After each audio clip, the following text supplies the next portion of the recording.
कहाँ से आए देखने वाले, और जाकर बड़े बूढ़ों के हाथ में कुंडली पकड़ा दी और कहा ये गर्गाचार्य जी ने बनाई कुंडली, और यहाँ में लिखे हुए है कि ये बालक हर युग में पैदा होता है, शुक्लो रक्तस तथा पीत इदानीम कृष्णताम गता। कभी ये वसुदेव की यहाँ जी हुआ तो वासुदेव ये नाम होगा। बताओ नारायण समो गुण ही, या छोरा के गुण नारायण के समान होंगे। बड़े बूढ़े बड़े प्रसन्न भये कि हम कितने भाग्यशाली हैं कि परमात्मा हमारे साथ रह रहे हैं। इधर इंद्र ने आकर स्तुति करी और भगवान ने उनको आशीर्वाद दे दिया, गम्यताम सक्रभद्रम वा क्रियताम मेनु शासनम। बाद में नारायण सुरभि मैया ने श्री कृष्ण को अभिषेक करके नाम इनका गोविंद रख दिया। गाम बिंदत इति गोविंद। वैसे ब्रज के संपूर्ण लोग लगभग श्री कृष्ण को भगवान मानने लगे थे।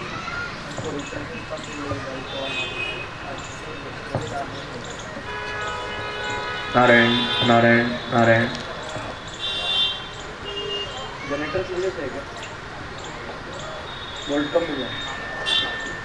नारायण नारायण नारायण नारायण। बोलो भक्तवत्सल भगवान की। हमारे नंद बाबा और यशोदा मैया और सखा ये श्री कृष्ण को भगवान मानने के लिए तैयार नहीं है, और हमारे जीवन धन श्री कृष्ण को लगा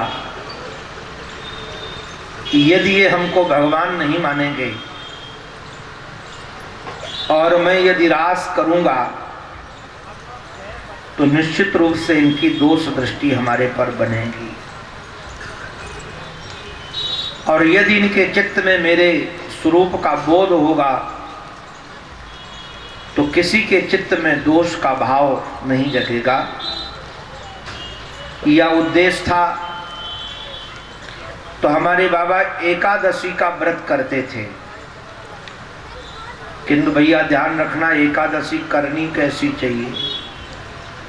आजकल तो व्रत होते हैं तो बड़ा मौज होती है। एकादशी के दिन कम से कम एकादश पदार्थ तो बने, और बादाम का हलवा, आजकल तो रोटी भी बनने लगी फलारी, पूड़ी फलारी। हे भगवान, सीधे सीधे रोटी काहे को नहीं खाते हो? ये जीव के गुलामों, थोड़ा सावधान। एकादश्याम निराहार समभ्यर्च जनार्दनम। एकादशी तो कम से कम निराहार करें। अच्छा, कई लोग एकादशी में भोजन तो फलाहार लेते हैं, किंतु भगवत पाद शंकराचार्य भगवान के आधार पर आहार समझ लीजिए। बाहर से जो भी वस्तु लाई जाती है अंदर, उसका नाम आहार होता है। रूप भी आहार है, शब्द भी आहार है, स्पर्श भी आहार है, गंध भी आहार है। तो यदि एकादशी रहो तो कम से कम उस दिन तो टीवी तो मत देखो। फलाहार तो लेते हैं किंतु आंखों का आहार बिगड़ा है। कहाँ का आहार शुद्ध हुआ? आंखों के आहार पर भी ध्यान दो। केवल स्वाद की बात नहीं है, सावधानी की बात है। एकादश्याम निराहार समभ्यर्च जनार्दनम। बाबा एकादशी का व्रत रखते थे, जनार्दन की आराधना करते थे। रात्रि में उनको भ्रम हो गया। पर्व काल की बात तो अलग है, किंतु रात्रि काल में कभी स्नान नहीं करना चाहिए। रात्रि काल में भोजन भी नहीं करना चाहिए। कम से कम 10 बजे के बाद और सुबह 5 बजे तक बहुत ज़्यादा 3:30 जगह, क्योंकि जहाँ सूर्योदय होता है उससे आधार निकाला जाता है ब्रह्म मुहूर्त का, सूर्योदय के आधार पर। तो कहीं 3:30 कहीं 4 ऐसे समय घटता बढ़ता है। उसके बाद नदी आदि में स्नान करना चाहिए। बाबा भ्रम से चले गए यमुना में स्नान करने, और संयोग से वरुण के सेवक पकड़कर बाबा को ले गए, क्योंकि आसुरी बेला थी। प्रातःकाल जब लाला ने देखा बाबा नहीं आयो, तो यमुना किनारे गए तो लोटा लंगोटा सोटा पड़ा था। छलांग लगाकर वरुण लोक में गए। वरुण ने भगवान की बहुत दिव्य स्तुति की है और कहा, नियताम ते पितृवत्सलो, आप पितृवत्सल हो, अपने पिता को ले जाओ। वैसे तो नारायण भागवत के आधार पर लगभग सभी गोपों को भगवान ने अपने स्वरूप का बोध कराया है। इसलिए किसी भी गोप को रास के विषय में कोई टिप्पणी नहीं हुई है, किंतु थोड़ा ब्रज के आधार पर रस ले लेते, ब्रजवासियों के आधार पर। हमारे ब्रजवासी कहें कि बाबा ने आकर यशोदा मैया को बताया कि लाला तो साक्षात भगवान है। या की स्तुति वरुण देवता कर रहे थे। यशोदा मैया ने गोपियों को बता दिया, गोपियों ने अपने बच्चों को बता दिया, और बच्चे जब गाय चराने के लिए गए तो महाराज ब्रह्मांड घाट के समय बच्चों ने दोपहर के समय लाला को घेर लिया। यमुना किनारे सब रेत में बैठे थे। घेर करके कहा, क्यों रे लाला, तू सच सच बता, तू भगवान है? कन्हैया बोले, सो तो मैं हूं ही। तो बोले, तेरो कोई लोक है या लोक को नाम बैकुंठ है? कन्हैया बोले, सो भी है। तो बोले, लाला एक बार अपने बैकुंठ के दर्शन करा ना, तेरो कैसो बैकुंठ है, एक बार हम भी तो देखें। कन्हैया बोले, या शरीर से बैकुंठ के दर्शन ना होए, शरीर छोड़नो पड़े। सखा बोले, लाला देख, मोको या शरीर से ही दर्शन करने हैं, और दर्शन करावे कि ना करावे? कन्हैया बोले, ना कराऊंगो तो क्या करेगो? एक सखा हंस कर बोला, लाला कोई बात ना है, तू अपने बैकुंठ को दर्शन ना कराएगो तो मैं अपने बैकुंठ को दर्शन कराऊंगो।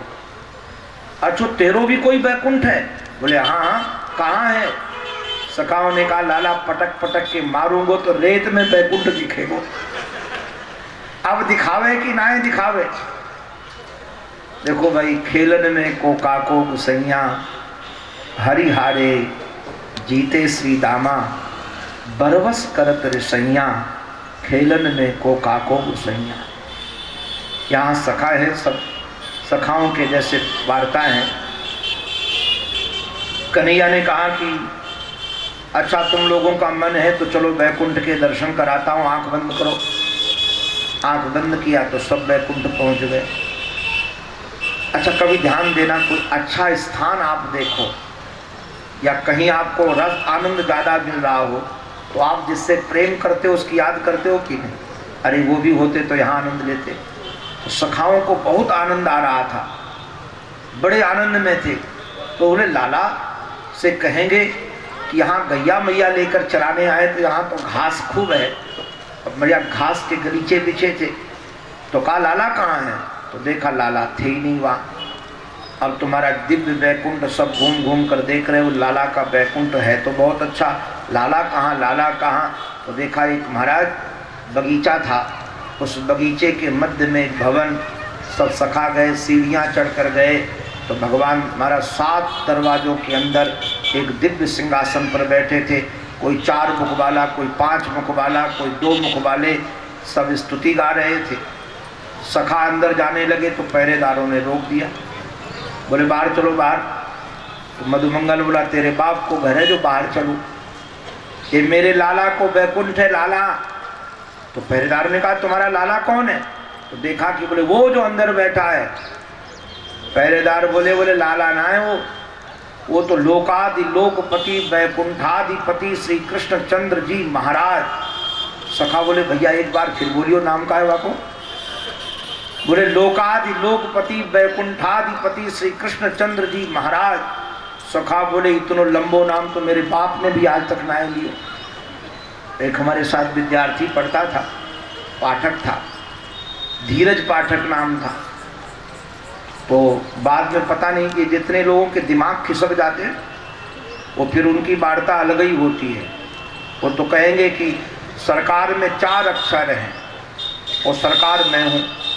ये सब दिमाग खिसके हुए लोगों का खेल है। ये जितने दिमाग खिसके लोग होते हैं उनका खेल ही ऐसा होता।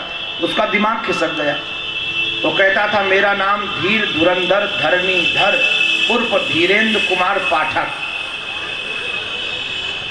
वो कक्षा 10 में पढ़ते थे तब वो बताता था। तो अध्यापक यदि हाजिरी भरते थे धीरेन्द्र तो बोलता नहीं था।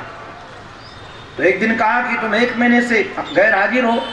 तो बोले मैं यहीं रहता हूँ, गैर हाजिर कैसे हो सकता हूँ। तो कहा कि तुम यस क्यों नहीं बोलते हो। बोले मेरा नाम ही नहीं लिया जाता, मैं धीरज थोड़ी हूँ, मेरा नाम धीर धुरंधर धरणीधर उर्फ धीरेन्द्र कुमार पाठक। बाद में कहा कि लिखो इसका नाम रजिस्टर में तब काम बनेगा। तो महाराज कई लोगों का होता है, लंबे लंबे नाम होते हैं उनके, उनको लगता है कि इसी में हमारा गौरव बढ़ेगा। अरे बाबू नाम से गौरव नहीं बढ़ता, काम से गौरव बढ़ता है। नाम आपका चाहे कुछ भी हो, यदि काम बढ़िया है तो गौरव बढ़ेगा ही बढ़ेगा। उसमें फिर नाम की व्याख्या अपने को नहीं करनी पड़ती है, नाम की व्याख्या लोग करते हैं। हम जब राष्ट्र की सेवा में, व्यक्ति की सेवा में, समाज की सेवा में लगे निर्विमान हो करके तब काम बने।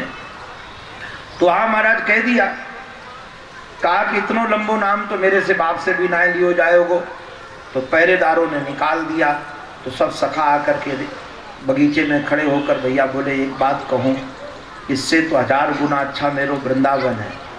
वहाँ लाला के ऊपर चढ़ाई कर सकें, लाला के ऊपर खेल सकें, लाला के साथ, वहाँ के साथ खा सकें, वहाँ के साथ बात कर सकें। और यहाँ कहाँ बैकुंठ में आकर फंस गए। आंख बंद करके बोले, आंख बंद करने से आए थे तो आंख बंद करो।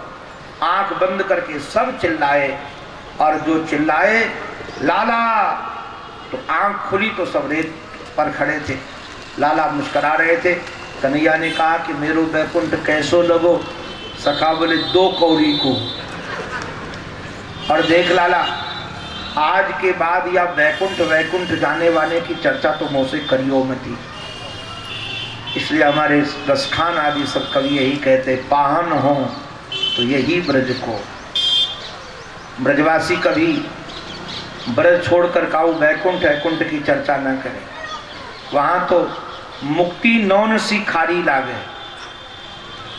और कोई भी ब्रजवासी नहीं चाहता है। हमने तो ऐसे ऐसे संतों के दर्शन किए हैं हमारे ब्रज में। नामनिष्ठ महापुरुष, व्याकरण शास्त्र भागवत के धुरंधर विद्वान श्री चंद्रशेखर बाबा, अभी तो शरीर पूरा हो गया उनका। मैं कभी कभी उनके श्री चरणों में जाता था बाबा के। तो दिन भर जब तक जीव चले केवल भगवान नाम, भगवान नाम। तो हमने कहा कि महाराज आप भगवान का नाम लेकर इससे क्या मिलेगा। तो हंस करके हम तो चर्चा करना चाहते थे। बोले हमको तो ब्रज मिलेगा, हम तो यहीं जन्मना चाहते हैं, यहीं मरना चाहते हैं, हमको कोई दूसरा लोक चाहिए नहीं। और इसके बाद नारायण एक दिव्य प्रसंग प्रारंभ हुआ है जिसका नाम रास पंचाध्यायी है। श्रीमद् भागवत महापुराण हमारे सांवरे सलोने सरकार का से विग्रह है। इसमें 18,000 श्लोक हैं, 12 स्कंद हैं। प्रथम स्कंद आदि भगवान, प्रथम द्वितीय भगवान के चरण हैं दोनों। ऐसे पूरे भागवत का एक से विग्रह है। 10वां स्कंद भगवान का हृदय है, भागवत भगवान का। और 10वां स्कंद में भी जो रास पंचाध्यायी है वो श्रीमद् भागवत भगवान के 5 प्राण हैं। जैसे किसी का शरीर बहुत सुंदर हो किंतु बंधु उसमें प्राण न हो तो शरीर किसी काम का नहीं है। ऐसे भागवत भगवान में यदि रास पंचाध्यायी न हो तो ये निष्प्राण हो जाए। किंतु मैं निवेदन करूं, मेरे तो पूज्य भागवत के गुरुदेव श्री रामानुजाचार्य जी महाराज जब भागवत पढ़ाई रास पंचाध्यायी, तब उन्होंने कहा कि कथा वृंदावन के बाहर मत करना। बाद में बोले कि जहां संत हो वहां करना। कारण क्या है कि रास के अधिकारी सब नहीं हैं, क्योंकि लोगों की हड्डी मांस में, आप बुरा मत मानना, अधिकतर अभी सब जगह चमारों की संख्या बढ़ गई है। चमार वो है जो केवल हड्डी मांस की पहचान करे, चमड़े की पहचान करे सो चमार। तो हड्डी मांस के शरीर में चित्तवृत्ति लगी होने के कारण उनके दिमाग में स्त्री पुरुष का भेद इतना घुस गया है, इतना घुस गया है, अगर उन लोगों के सामने रास की चर्चा की जाए तो उनका अंतःकरण और खराब होगा। इसलिए रास की चर्चा निष्काम महापुरुष के जीवन में होनी चाहिए। मैं संपूर्ण चर्चा तो नहीं कर सकूंगा, कुछ विषय आपके सामने जरूर रखूंगा, क्योंकि रास पंचाध्यायी बहुत मधुर है और हमने तो गुरुदेव की कृपा से वर्षों रास पंचाध्यायी का पाठ किया है। एक निवेदन कर दूं आप सबको, ये शरीर कोई 7वें आसमान से नहीं टपका है और कोई इसमें 5 भौतिक मटेरियल के अलावा कुछ और नहीं लगा है। जैसे जन सामान्य का मानस होता है वैसे इस शरीर का भी मानस है। महात्मा बनने के बाद भी बहुत पीड़ा थी, क्योंकि चित्त में काम आता था और व्यथित हो जाता था कि महात्मा बन जाने के बाद भी ये पीड़ा है, पता नहीं कब कहाँ पतन हो जाएगा, और चित्त बहुत खिंचता था। एक संत के चरणों में मैंने निवेदन किया, उन्होंने कहा कि यदि चित्त को काम से बचाना है तो रास पंचाध्यायी का पाठ करो। और बंधुओं, उसका बहुत प्रभाव चित्त में पड़ा। वर्षों रास पंचाध्यायी का पाठ करने के कारण रास पंचाध्यायी याद भी हो गई। बाद में गोपी गीत का भी पाठ करता था। कई गिरिराज जी महाराज की परिक्रमा लगाई गोपी गीत का पाठ करते करते, और उसका बहुत प्रभाव पड़ा। उस प्रभाव की चर्चा तो नहीं करूंगा, किंतु हमारे जीवन में अभूतपूर्व परिवर्तन किया रास पंचाध्यायी ने। हमारे जीवन को रसीला बनाने का भी रास पंचाध्यायी का बहुत बड़ा महत्व है। लगभग हम श्लोक की दृष्टि से तो नहीं, किंतु अध्याय की दृष्टि से और भाव की दृष्टि से जरूर हम इस पर अभी रमण करेंगे। हम चाहते हैं कि 5 मिनट के लिए आप सब भजन का रस ले लीजिए, क्योंकि हमारा जजमान भी पुराना है, बूढ़ा है, तो उसको भी छुट्टी मिल जाएगी, कम से कम होकर आ जाएंगे। और भी कई गाड़ियाँ बूढ़ी हैं जी, तो जो गाड़ियाँ बूढ़ी हो जाती उसमें ब्रेक लगते कम हैं, तो फिर तकलीफ हो जाए किसी को, वो भी मैं नहीं चाहता। तो जिनके ब्रेक कमज़ोर हों वो थोड़ा ओवर हालिंग करा सकते हो, और जिनके ब्रेक ठीक हैं वो सब बैठ करके हमारे श्री राधिका शर्मा जी के साथ, इनके भजन हमको बहुत प्रिय लगते हैं। अब क्या करें, समय कम होता है इसलिए मैं ही नहीं सुन पाता हूँ। मेरी चले तो रोज इनके 5-7 भजन हम सुने, और अपने सुख के लिए इनको हम रखते हैं साथ में। हम ठाकुर जी से तो प्रार्थना करते रहते हैं हमारे साथ सदा रहें और हमको सदा ही सुनाते रहें। हम तो सोचते हैं कथा भी हमारी करना हम बंद कर दें तब भी हमको सुनाएं, क्योंकि इतने हृदय से गाते हैं कि हम स्वयं डूब करके सुनते हैं। आप लोग भी उसका आनंद लीजिए। एक भजन के बाद फिर हम सब रास पंचाध्यायी की चर्चा करेंगे, उसके बाद कंस के उद्धार की, हो सकेगा गोपी गीत की भी थोड़ी चर्चा करेंगे, हम भ्रमर गीत की भी चर्चा करेंगे, और बहुत रसीले प्रसंग भी